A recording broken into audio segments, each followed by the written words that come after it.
Coming to you from inside the suites at Globe Life Field, two Rangers broadcasters who come on your TVs every day of the season to talk about the Rangers. If people don't understand the name of it, the other day it was 3 a.m. on a bus and you guys were still talking Rangers. Now they're putting down their broadcast mics to pick up the podcast ones because they are still talking Rangers. Hey everyone, welcome to another episode of Still Talking Rangers. Alongside Dave Raymond, Jared Sandler, happy to be with you, and especially happy today for two reasons. One, we're going to talk to Bobby Wilson. Awesome. Maybe we already have talked to Bobby Wilson, and you're going to hear it next. I don't know. But that's going to be a great conversation. The other reason we're happy is this team's playing some really good baseball right now. I was wondering what you two were. Okay, yes, because, Bobby was kind of front and center for me, but you're right. They've won 10 of their last 14 series, split one of the other series. But if they just keep that pace up, finish, in the neighborhood of 7-8 games over 500, is that any good? So, help me with the math. So 7-8 games over, that's 80, if you win 85 games, and 85 and 77 is 162, right? Yeah. The math? So that'd be 8 games. So, but if you win, so if you add 7 games, right, you go 10-4-1, would that be, it'd be 7 games. Oh, I see what you're saying. Over 500. In addition to the 2 currently, you're 9 games over. Okay. It's a 90-win season. Yeah. Take it. I'm on board, right? It's, we keep saying this team, but when are they going to have that run? When are they going to peel off 6 in a row or 12 of 14? Well, maybe if they just keep winning series, just keep winning 70-80% of your series. It's really it. Yeah. It's amazing. Baseball is like such a trickle. It's such a slow drip. Like, just play better. Play better. That's why, listen, 90 and 72, if you get there, that's great. Yeah. Third wild card now kind of doesn't require that in most years. But that's why you said, we talked about this during the post-game show in the month of May. We all kind of took our turns being the guy, not like planned. It just one night you were down, or one night I was the guy that was down, and multiple nights Bassick was the guy who was down. But I remember there was one where I thought there's no way any of us are going to just kind of have that energy to be like, hey, it's going to be okay. And I don't remember the game, but I just remember that night you were like, it's going to be, I still think it's going to be okay. Yeah. Because it is such a long season, and it's so tough to remember that, but it is. And this team, who knows what happens, right? Yeah. As we're talking, they're 2 games over, but like playing really well. Right. But they definitely look like a team that's going to be playing relevant baseball into late September, maybe even October. And that was not what I think most people would have guessed in May. But you're right. It is such a slow, it is, man, long, winding, unfolding season. Just got to survive. And a big part of that is staying healthy. And we've seen it here recently. The Rangers have had some guys fall to injury, and that's going to be a key, right? You got to keep Seager on the field as an example, right? That's one that you really have to. They're 8 games over this year when he plays. Yeah, it's that simple, right? And when DeGrom and Eovaldi pitch, they win. They win. So, keep those 3 going. Marcus is going to show up every day, and hopefully, generally speaking, you have good health. I think Evan Carter, it'll be critical to keep Evan Carter on the field. I think he's added a lot. To Jacob deGrom, absolutely in the middle of a Cy Young race, which is kind of cool for a franchise that's never had a Cy Young award winner. And if Nathan Eovaldi can stay healthy the rest of the year, then I think his name will have to kind of be in consideration. Yeah. And how about Corey Seager? I was looking at this. He's got his 23-game on-base streak. I think there's a pretty good chance that at the end of the year, Corey Seager is yet again the best offensive shortstop in baseball. He's already in a lot of the relevant categories, kind of back up. Not some of the counting ones, right? Right. But the rate stats, he's second in OPS among shortstops. I think he's 4th in on base. His home run rate's the best among shortstops. Which is just amazing how quickly that can change for a guy who, by his standards, didn't get off to a great start, but he's so good that it just snap of the finger, bam. Yeah, missed some time. Yeah. And I think one of the really cool things, too, about Corey this year is the defensive numbers continue to be great. He is playing a really solid shortstop. So, yeah, he's having a great season. He's again, if he can just kind of generally keep this up, it's going to be an outstanding year again for Corey Seager. Shocker, who would have guessed? Yeah. I mean, he is elite. And we learned the other day that Tommy Canley went change up. And you don't want to do that. Don't do that to Corey Not Seager. to Corey Seager. All right. Well, Bobby Wilson would probably never approve of that if he was offering some advice on how to call a game. The Rangers catching coach and organization's catching coordinator, former Texas Ranger, 2 Grand Slams in a week with the Rangers, right? Mother's Day. Mother's Day. One of our very favorites. And now is time for our conversation with Bobby Wilson right after a word from our friends at Whataburger. Waterburger's Pico de Gallo Burger is back, and it's bringing a fiesta of fresh flavors. 2 all-beef patties, crisp Pico de Gallo, melty pepper jack, and creamy cilantro lime sauce. Limited time only, so grab it before it's gone.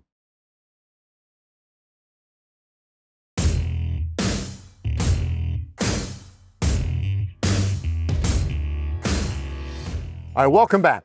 The time of the program we're really excited about. Our next guest completed a very intense screening process and won the opportunity to be on Still Talking Rangers.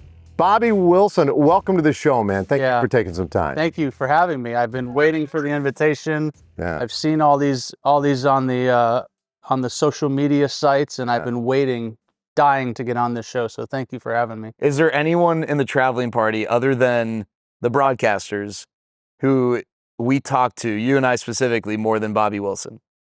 Shoot, cut. I forgot my answer to that. No, yeah, it's Bobby. Right? Yeah, well, because he's on bus 3. And bus 3 is a... Life. Bus 3 is a special place. It is a special It is place. a special place. A lot of interesting stuff happens on bus 3. Oh, man. We'll probably get into a little bit of that here in talk about today's those. discussion. I think what's interesting, first of all, thank you for taking the time, because we've had some players on, we've had CY on, and we know you guys are busy. This is a time of year where you guys are busting hard. I do think coaches, more than anybody, you guys have a lot to do. I'm fascinated with the coach's life. So like, what does a day, we'll just take a home date like today. What does a day like that look like? When does it start and what happens? Well, I mean, to be honest with you, it really starts when you wake up, because you got to review the previous night's game, right? And then you have come into the ballpark today. I got here at 11 o'clock. Do some prep for the next day's game, right? And make sure that you have everything done before the players get here, which I think today is a 2 o'clock lunch. So when the players get here, they're going to have questions, and you better have answers for them. And the part about coaching that, as a player, you don't understand really what goes into being prepared for the questions that, the players are going to ask you. And I didn't realize that everything that goes into that. So as a coach, I have like a greater appreciation. And one thing I do is I make sure to thank all my old coaches that I had. Like, thank you for the time that you put in, because now being on the other side, the work that goes into it. And it's a long day. And there's a lot of thoughts and there's a lot of conversations, and you try to fix problems. And, but once the players get there, it's all about the players. You take care of the players. You make sure that they have everything they need, whether it's early work, it's hitting, it's catching defense, whatever it is. We make sure that's all scheduled out for them. And these guys like structure. They like discipline. They like having a schedule. They like knowing what they're doing, when they're going to be there. So, as coaches, we provide that for them. Then obviously, there's the in-game stuff, the strategy, the conversations, how pitching's lining up, what lineups we're going to use, what does the week look like, what do the next 2 days look like, just kind of, there's just a lot of conversations and a lot of prep that go into the game. Then obviously after, there's, sit around the table, and some of my best times sitting around the table with Boch, potentially having a bourbon, maybe just talking ball, so, that's kind of, it's a long day, but it's very gratifying. That's the payoff. Yeah, that's Right, the yeah. reward Yep. at the end. That's the pot of gold at the end of the rainbow. It really is. You mentioned the questions, like anticipating when they come in and they're going to have questions. That's interesting to me, because I haven't really thought about that. What do you mean? They're coming in and they're concerned about tonight's pitcher or scouting reports or what? Yeah, for the catchers, it's what was my score receiving yesterday? Anything you saw with the throwing, and you have to have the answers, because the second they come to you and you don't have an answer, they'll kind of write you off. So I think just being prepared for the questions that could come is kind of what we prep for, really. And then obviously knowing, who we're facing that day and who's pitching for us, and, kind of where we're at from a game calling standpoint and a game strategy standpoint. I think those are kind of the questions that you get on a daily basis. You mentioned the score, the receiving score. Can you elaborate a little bit, like what you mean and what that score entails? And it's also interesting to me that like they're kind of in tune with, a calculation like that. Yeah, so basically we look at two scores, which is a SL plus, which is basically a grade scale on 100.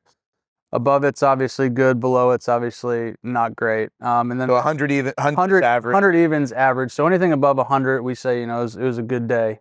And then we look at SLAA, which is strikes looking above average, which will give you like each pitch has a strike probability attached to it. So with that, it's kind of a score that just kind of adds up. So, if you get a pitch that's, 25% of the time it's called a strike, you get the 75 for it. You know what I mean? So, and those just kind of add up. So anything above a 0.00 is good. That's positive for us. That's kind of what we look at. And then if, there's days where it's tough, the tough scores, we talk about, well, this pitch you could have done this, that pitch you probably could have done this.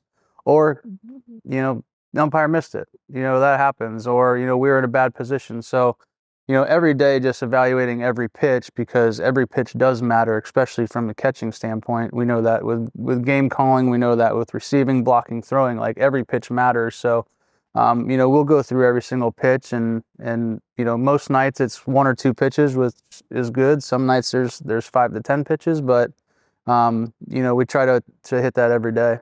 Will you manually adjust that at all? Like, I'll give you an example.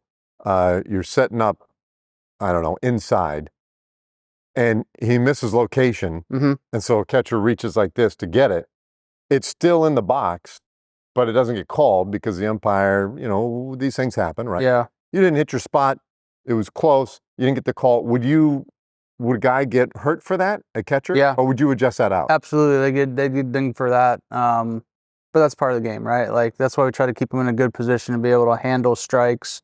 We've made an effort this year to keep them on the plate a little bit more, so they're not, we call it edging, right? So where you're on the black of the plate to the black of the black of the plate. We try to keep them more in the middle. So there are going to be some crossfire misses that they're not going to get. But we still feel if we're in a good position and they're in a good athletic position in their stances, like they should be able to handle most of those pitches. But there's going to be pitches that happens, and you just kind of shoo those off, and you hope they don't happen more often than not. I always found that interesting when I was growing up. Like I know, as a hitter, if you were caught kind of looking back at the catcher, you might find one, in the ear hole or whatever. But there are ways, right? Even now, players will relay something to their teammates, and as long as there's not technology used, that's considered an okay part of the game. I always thought it was interesting that catchers would set up inside or outside and almost like and pitcher still got to execute the pitch, but almost give away a little bit of like what the thought process was. And I know that sometimes catchers will, and I don't know how often it happens now, but they'll make a move like they're setting up inside and they won't quite do that. But I guess it's interesting that there's an emphasis on, hey, just kind of stay in as middle of the plate as possible so that you don't really give the other team anything to work off of. Yeah, and it'll be a slide late either way, right? So especially a runner at second base, given, tip and location, like we've seen it recently with certain teams that they do that. We just try not to give them the opportunity to do that. And there's tells that catchers give away, just like there's tells that pitchers give away. We try to minimize that. But what's funny is I always accuse Mikey Young of looking back.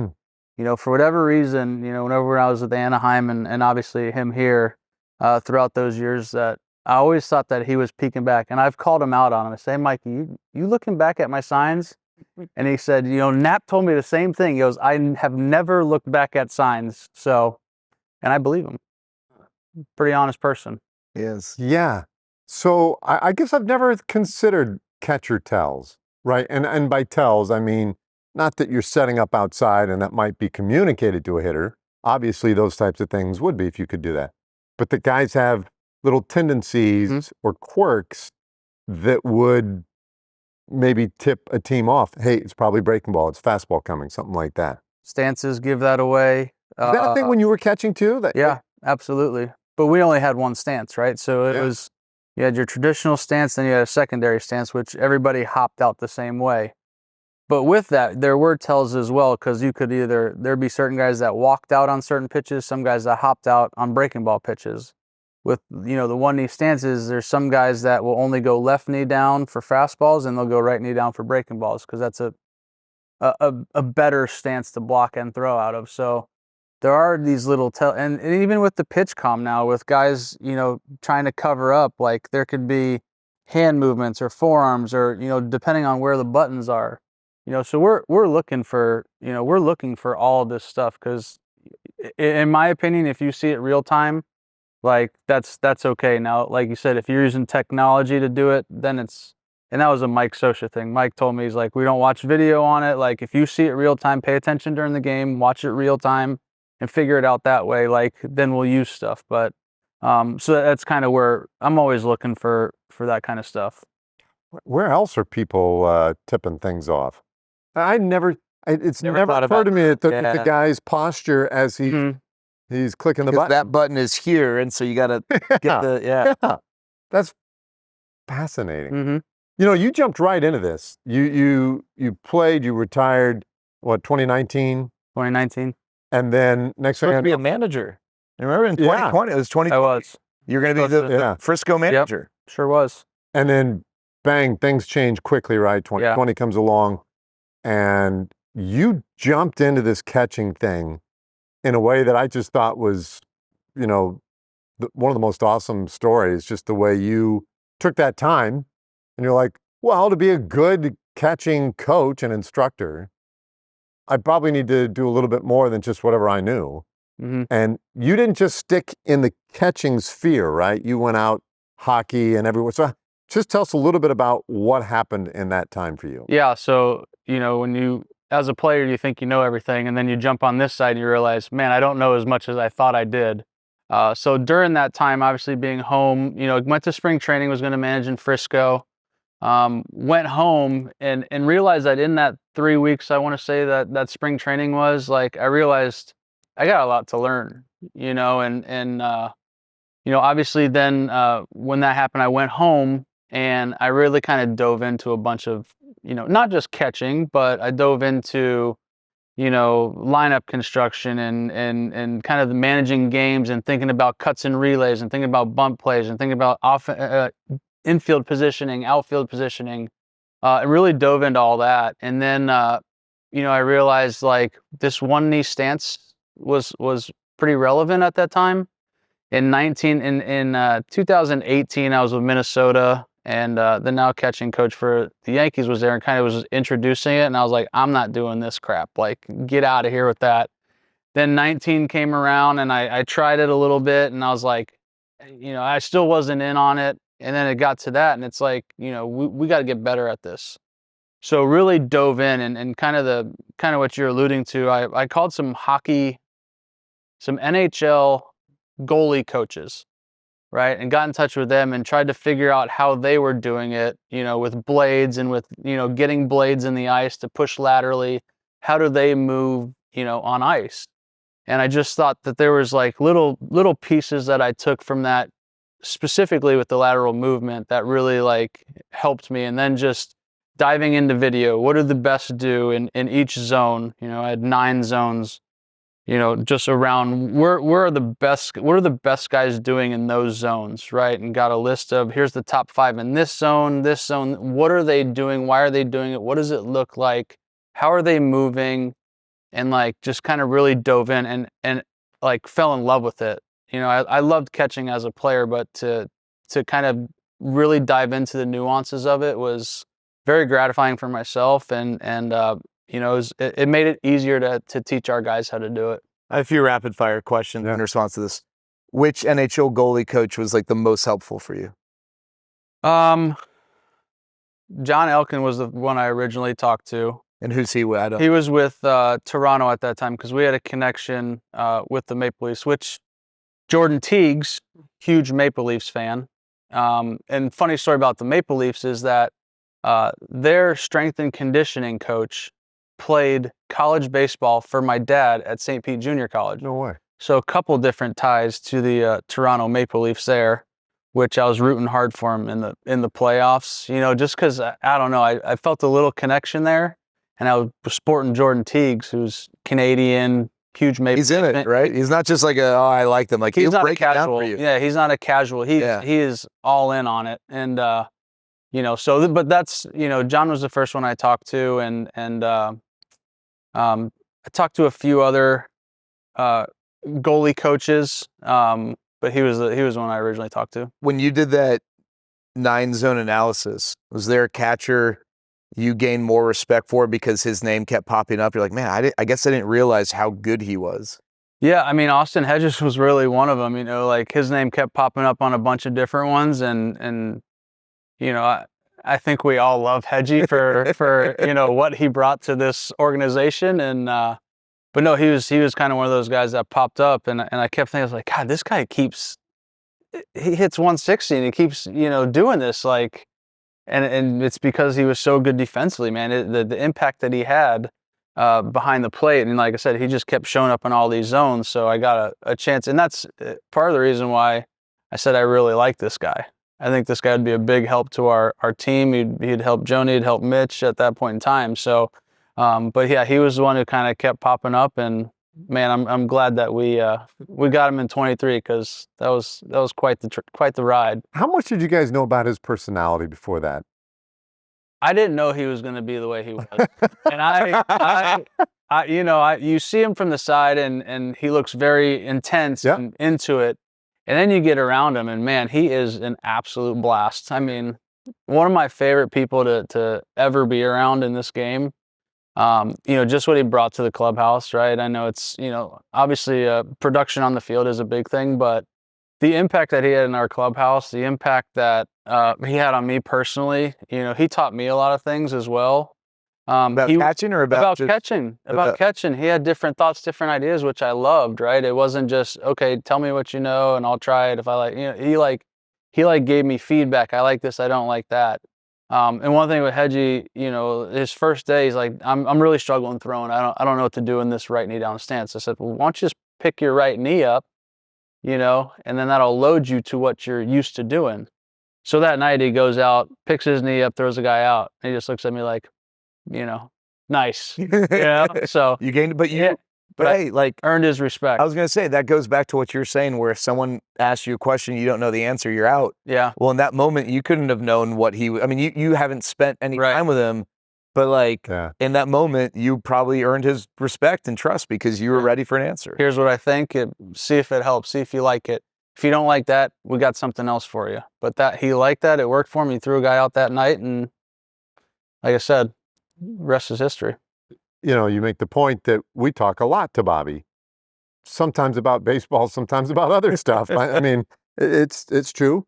But you really do always have whatever the silly topic we might come up with. I'm always shocked at how much thought and research and whatever has gone in to that little question that we had. That you guys have blown that up a million times over. But you played 10 years in the big leagues.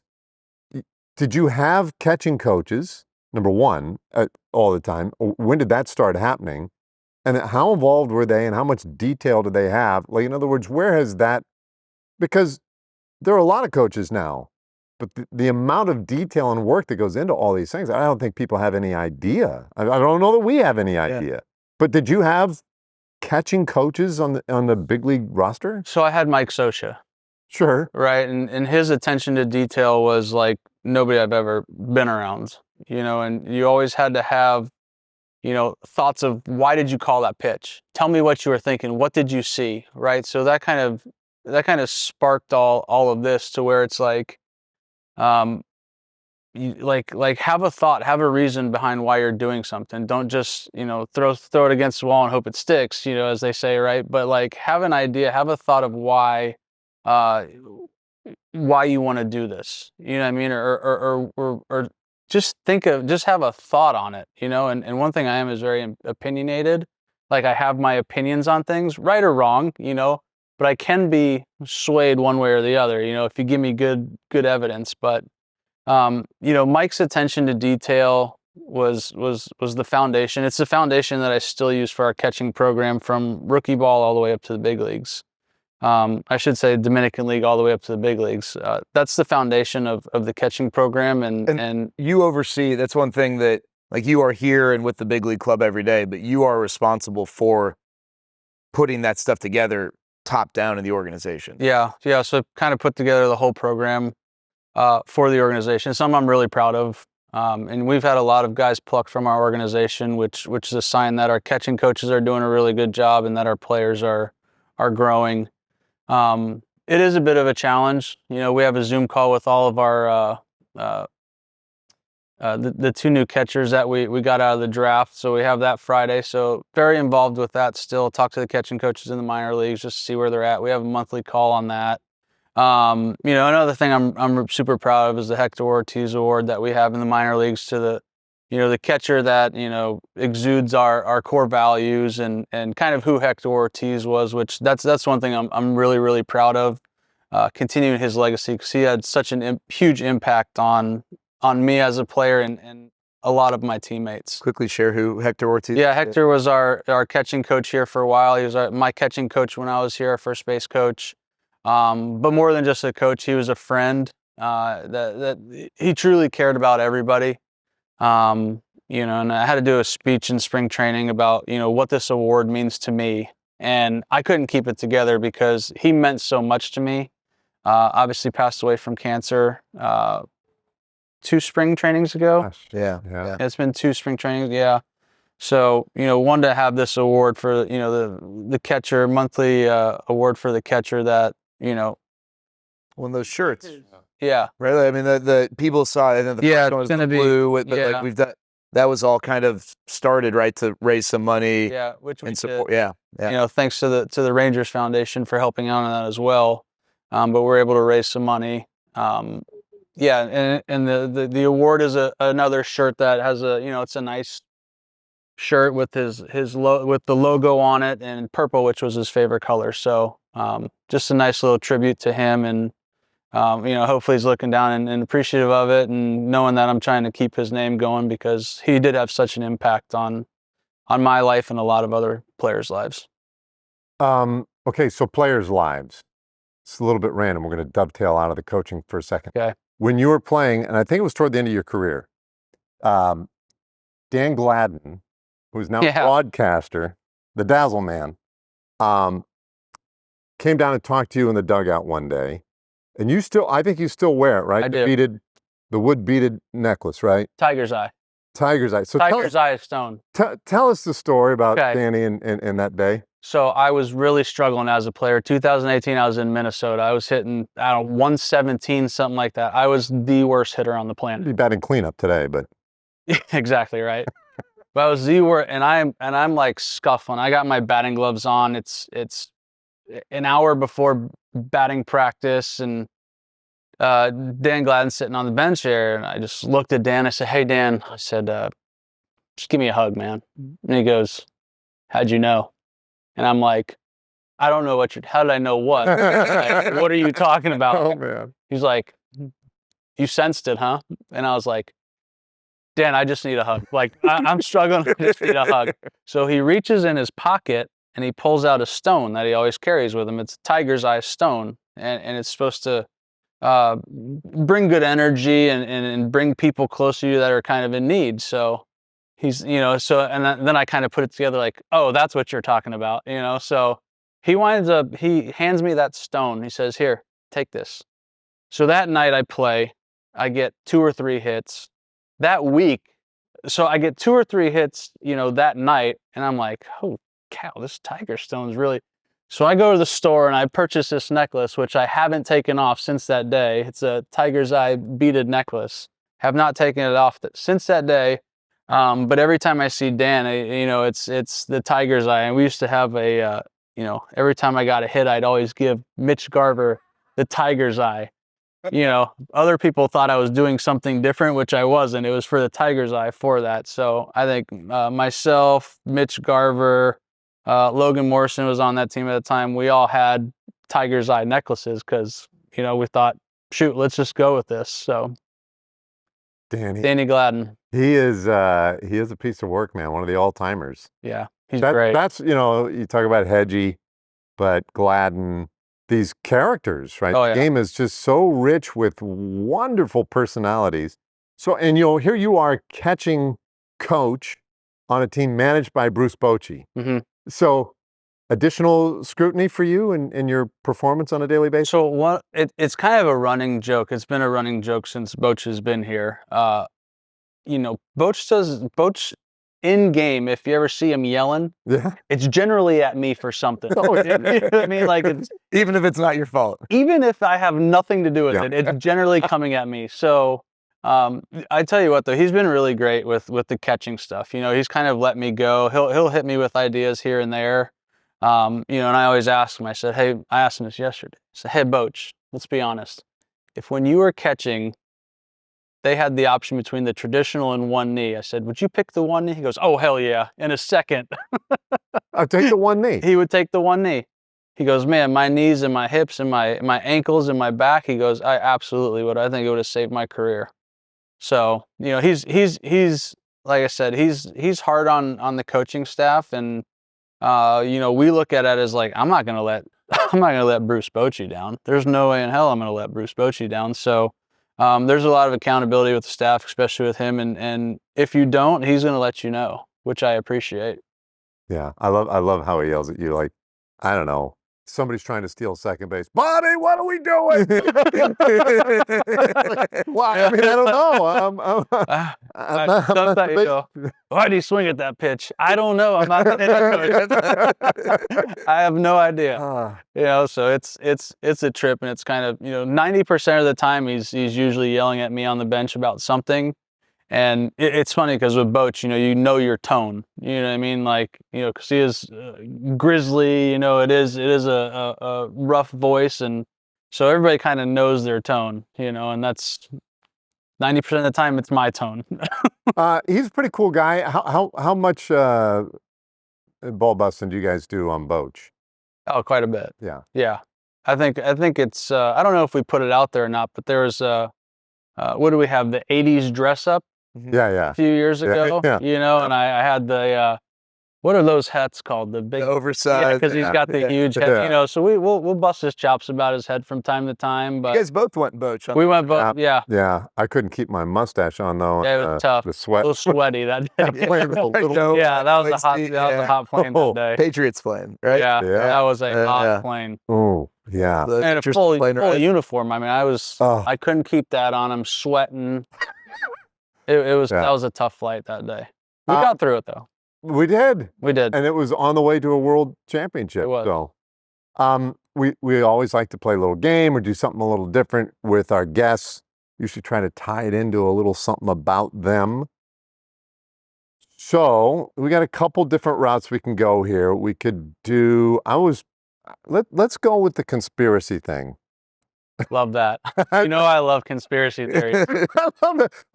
Your face lights I do. up. I love conspiracy theories. I love talking about it. Like I said, it just gets the brain moving a little bit, just keeps you sharp. different thoughts. Yeah. Too sharp. Bust 3. It's a Bust 3 thing. We like to have our little conspiracy theory talk.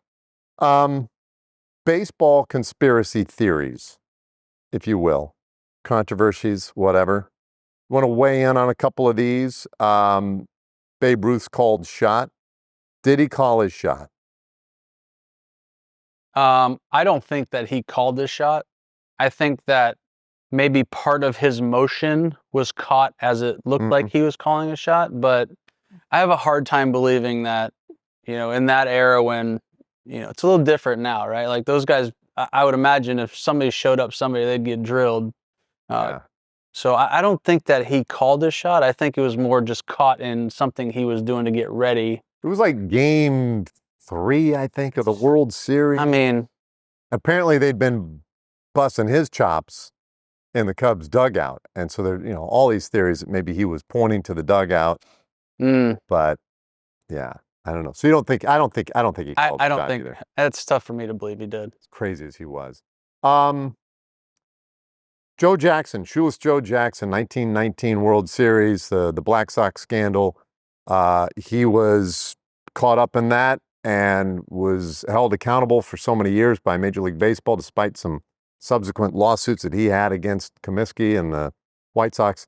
Did shoeless Joe throw the World Series in 1919? Well, he just got reinstated He with did. Pete Rose, right? Yeah. By virtue of being dead. Yeah. That is now the new. Yeah. Yeah. Should we reinstate him? What did he do? He gambled. Alive? No, dead. Oh yeah, he's dead. Manfred basically said as much, though, right? That's it. That's literally it's a lifetime. Well, it's no longer lifetime, but Yeah. he's dead. So I don't know that one. he set a record for hits in a World Series with 12 that stood until 1964. During that World Series, through the World Series. The team obviously participated, but the question is, did he play along but not play along, kind of? Smart. Seems smart, right? I'm going to do my part, kind of. Find ways. Liability. Yeah. I don't think he did. Can I get a 2-out single? You know what I mean? Right. So one argument. Even though I'm saying like that's easy to do in the game, like get a hit.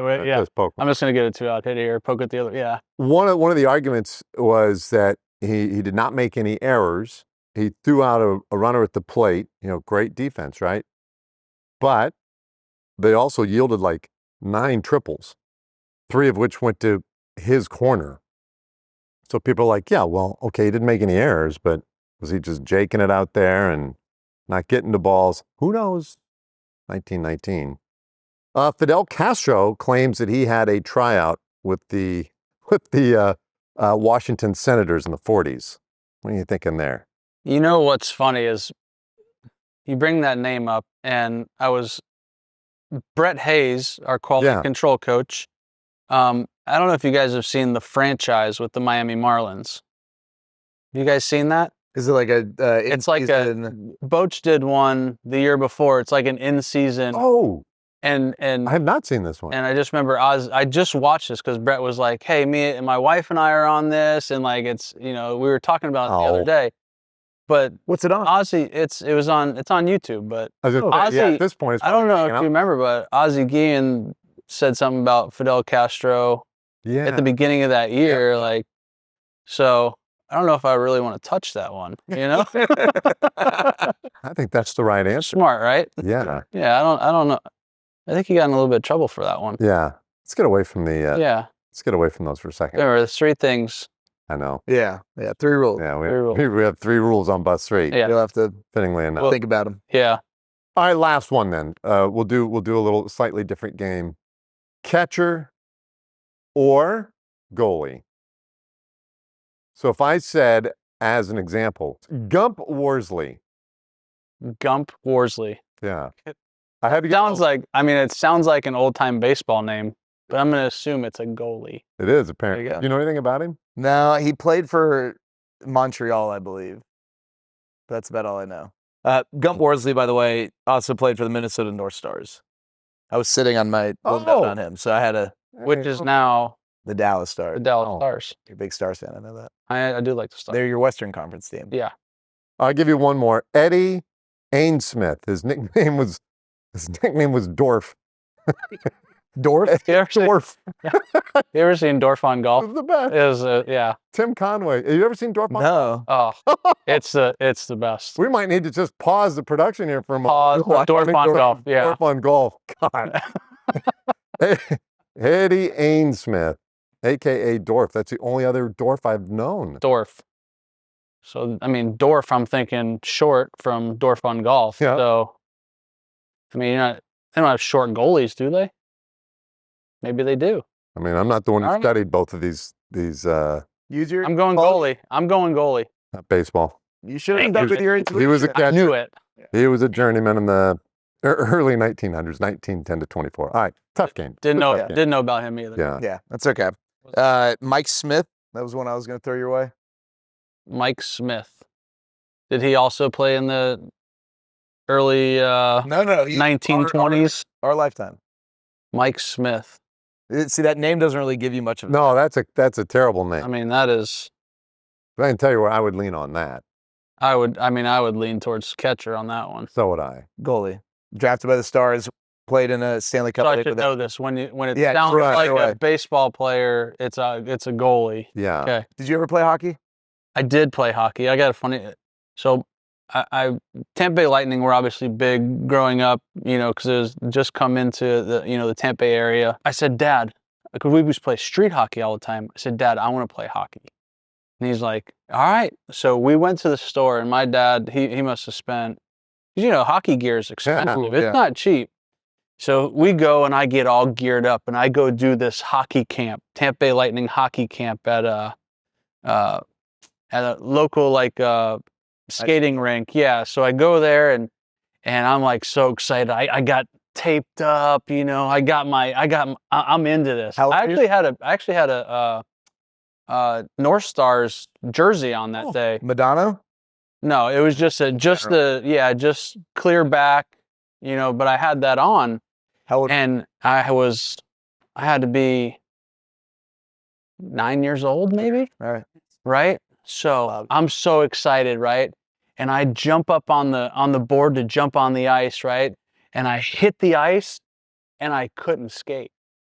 I'm crawling like this. These kids are zooming around me, right? And I couldn't get up on my skates. I crawled from blue line to blue line. I was crawling. I couldn't get up. I look over at my dad, and he's going, "Oh my God, what are we doing here?" And finally, I got up, right, and started, zooming around a little bit. But then they said, okay, they had categories: beginners, the middle group, and then the guys who have played before. So they said, all right, red sticks, we're gonna go over here, blue sticks here, and whatever, yellow sticks over here. So I looked at my stick, because I didn't know what group I was supposed to be in. I had red on my stick, so I'm like, all right, I'm red. And that was all the experienced kids. So they're like passing me the puck, and I'm like dumping it, and like and finally the guy goes, hey, have you played before? I go, I played street hockey a couple of times. He goes, yeah, I think you're going to be in the yellow group. That's for the new guys. I was like, all right. So get through that camp and wind up never playing hockey again, because I was so embarrassed that I fell over the boards, couldn't get up, didn't know what group I was in. But we did play street hockey a ton. That is awesome. I've always wondered about that. One of my boys really wanted to play hockey when he was little. He was like, it would be so awesome. I want to play. I was like, yeah, the limitation here is you don't know how to skate, right? And I would love for you to play hockey. That would be super cool. But until you can skate, there's really no point in gearing up here. So I would play roller hockey as well. And then I actually played in like a roller hockey league one year. It was like the last year where I could, before like you got to kind of be serious about it. But that's one of I wish I played a year of ice hockey, and like I'd like to play like an adult league one day, but I just don't know when with the schedule. Dumb question. If you're playing roller hockey, you could play ice hockey. So independent of that, I can skate. Yeah. So there would be an adjustment just with the pads and everything. Sure. And I would say roller hockey is a little different, skating and just some of the mechanics a little bit different than ice hockey. Okay. But yeah, I think I could. I don't know if I'd be any good. I can skate and I can play roller hockey. I feel like I could put it together. But like those guys, athletically, what they do, I mean, their shifts are, like after like 30, 40 seconds, it's acceptable if like your shift is over. Yeah. That's I don't like comparing like baseball to because it's all unique athletic, like a unique level of athletic ability. But those guys, like what they do to me is, I mean, it's pretty impressive. That's always a good debate in the clubhouse too. Who are better athletes? It never goes well. Everybody usually winds up getting in a fight because they disagree. But I agree with you. Hockey players, basketball players, like unique skill set that most baseball players couldn't do. But then you see, Clay, White Al with a twig. Yeah, and like you're like, yeah, what we do is pretty hard. And that's batting practice compared to somebody throwing 100 miles an hour You don't know whether you're going to hit or live. Like, what we do is probably one of the toughest things to hit a baseball, but what they're able to do is baseball players can't do. Like, it's incredible, their skill sets. Like how that part of what makes that debate so fun is your definition of an athlete, mine, Dave's can all Right. different, but still kind of valid, right? Yeah. So, Yeah. Bowling doesn't count for me. right. Yeah. What about golf? Absolutely. I would say that's the toughest, hardest thing to do in sports. Golf. Golf. Harder than hitting. You're saying at that level. I'll tell you. Hey, I feel like anybody can go hit a golf ball. To do it like Scheffler does it, Yeah. like that's, to hit like Corey Seager does, like those, that's unique. that's a rare. Well, we'll let Bobby go on this. I do want to bring this up because we're talking about doing things at an elite level. I think what's fascinating is getting to be around these professional athletes, and you and I have both broadcast not just baseball in the past. There are basic things that these guys make look so easy that if the average fan went out and tried to do it, like just if you go to an NBA game, you watch these guys warm up, like if they miss, it's rattling in and out. Whereas like if I'm wide open in a gym with no one watching, like I'm fired up if I make 4 out of 10 threes, right? Klay Thompson just made 72 in a row. Playing catch from like 40 feet away. These guys, you guys play catch, it's here. And if it's not, you like give the guy like, stop making me. That's good. Right? Hit me in the chest. Yeah. But like if you take 2 decent athletes to play catch from 40 feet away, they're, as long as it doesn't bounce, they feel good. The thing that I don't think anyone has any idea, and like, I certainly don't, but like just catching a pitch with a batter who might swing at it and might tip it right back in your face. Yeah. Like just the ability to stay like with the pitch. And that's like, even if a guy's throwing 70 now, how about he's throwing 98 with like an 89 mile an hour slider or whatever, or a curveball that's got like, I just think the basic act of catching is so fascinatingly difficult that when guys do it at like an elite level, it just baffles me. Yeah. Punishing too. Yeah, that's why I don't have any interest in ever going back there again. You're good. Too many foul tips. There's a little blink in there. So if you slow it down, you'll see there's a little blink, especially with swings, because there is that second you're like, oh boy, this could hurt. Yeah. And I used to wake up in the mornings, and I'd have bruises on me, and I wake up and and I wouldn't remember because in the moment you have so much adrenaline going, you feel it, but you forget about it. It's like, okay, that one stung, that one sizzled on the back of my leg, or that one sizzled up my arm, and okay, let's go next pitch, and then you forget it, and then you wake up in the next morning, and you're like, what in the heck happened to me? It's like you got in a bullfight. I mean, you got bruises all over you. It's incredible, but I tell you one thing, I do not miss that. Oh, I miss the competition a little bit, but I do not miss foul tips. Tough. Yeah. Yeah. Well, congratulations on being a guest on Still Talking Rangers. Yes. I think that's awesome. And preparing for questions when you come into work every day. You had no idea how to prepare for this, but you nailed I didn't. it. You guys are very. Yeah. You guys had your cards very close to your chest on this we one. tend to do that. Yeah. It's awesome talking to you, man. Every day, but thank you for doing this with us Thank today. you. We appreciate you. I think you know that, but we really do. Thank you, guys. You're the best. We do. Appreciate that. Yep. Tiger's eye. Everybody. All right. Bobby Wilson. We'll have more Still Talking Rangers after this. If you love banana pudding, you've got to try Whataburger's Banana Pudding Shake. Back, but for a limited time only.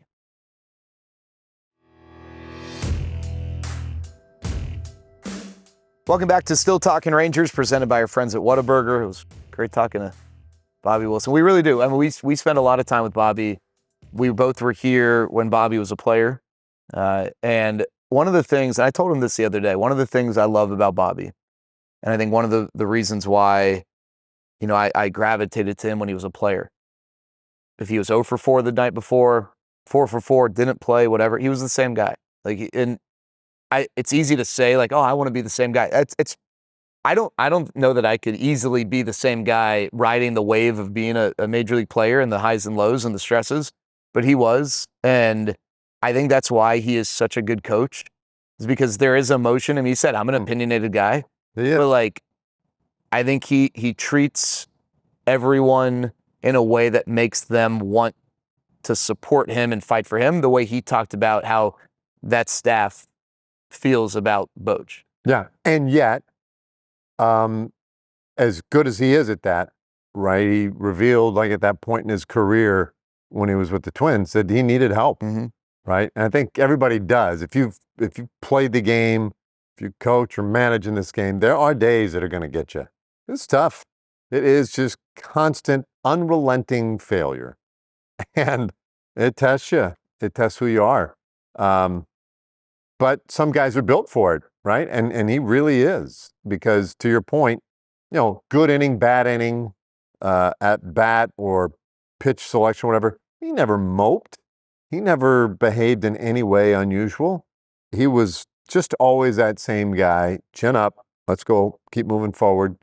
But he's fun. Yeah. He's just a fun guy. And there's value in that, right? Oh, man. Yeah.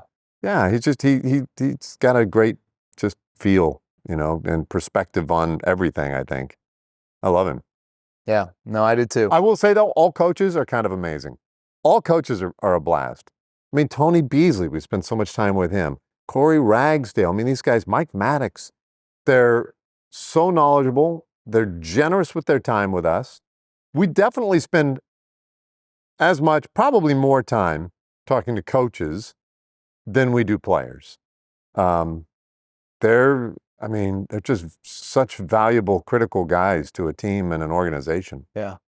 In fact, I'm sorry, gosh darn it. I know we've talked so much and I always dovetail off on these random things, but in the All-Star game, they did way too many interviews of players and things like that, right? But one of the things they did, they mic'd up both managers and they were talking to both of them at the same time. It's like the sixth inning. And, whatever, the general questions. But Aaron Boone took the time to make the point about celebrating the coaches and how much it means to get them there for that game. Some of the things that they did for the families and the kids got to work around the clubhouse and be a part of things as well for the coaching staff. And how much it meant to him to be able to give those coaches something, just something. Because these guys, man, they work so hard, put in so much time, and they do not get the headlines and the accolades nor the paychecks of the managers, general managers, and those types. Coaches don't work for a lot of money.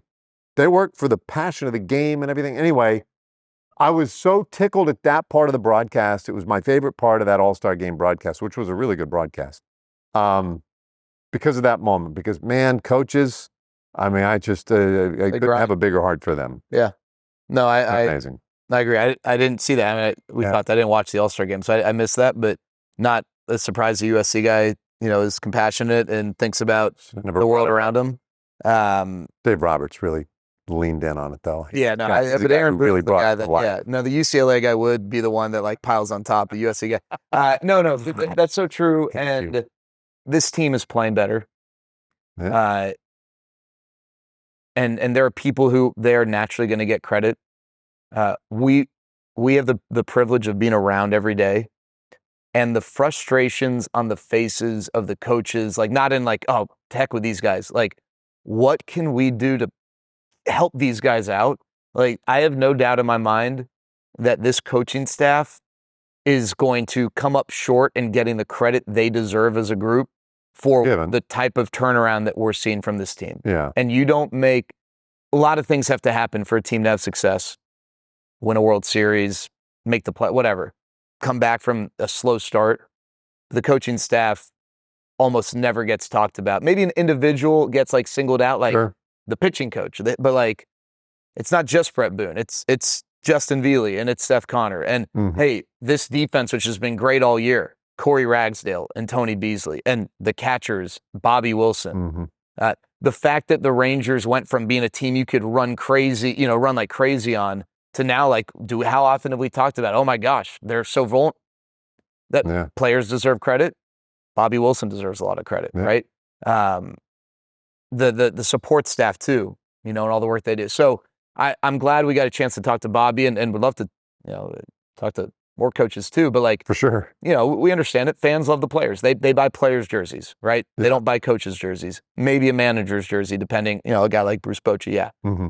But those coaches, you better believe that the players you love, the jerseys you buy, they are in part the players they become because of the coaches who we get to see work on a daily basis.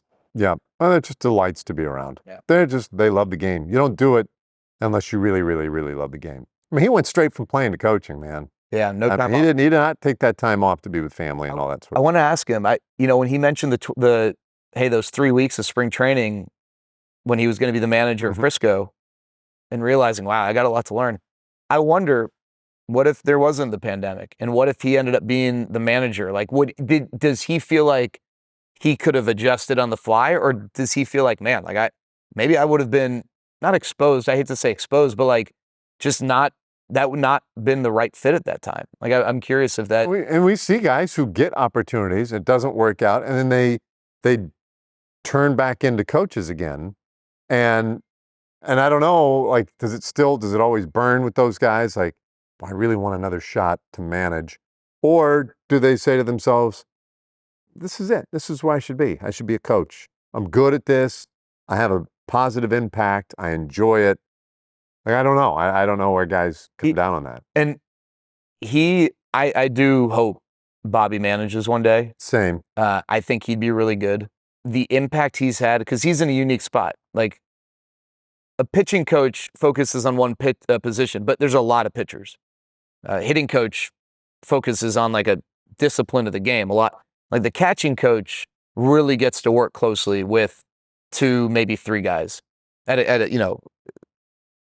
you think of the guys who have played under him: Platinum Glove, Jose Trevino, Jonah Heim, Gold Glove. I mean, he talked about, Austin Hedges, who was already established, but like he's still able to make an impact on a guy who's known to be one of the best defensive catchers in baseball. Yeah. Kind of like a savant in that.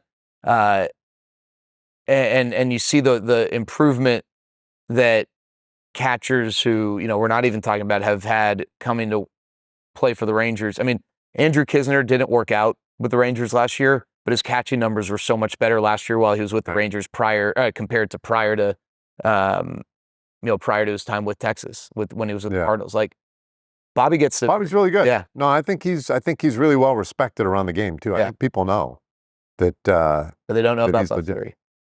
They don't know about Busry, and they won't. They won't. Our little secret. Yeah. It's our Rule number secret 1 place. about, you mentioned the 3 rules. First rule about Bus 3 is we don't talk about Bus 3. Talk about Busry. All right. Well, it was great getting a chance to chat with Bobby, and hopefully you enjoyed that as well. That's going to be it for Still Talking Rangers, episode whatever it is. I want to thank everyone a part of our production. I want to thank Bobby for joining us, Dave for babysitting. I'm Jared, landing the plane pretty quickly. We'll talk to you next time.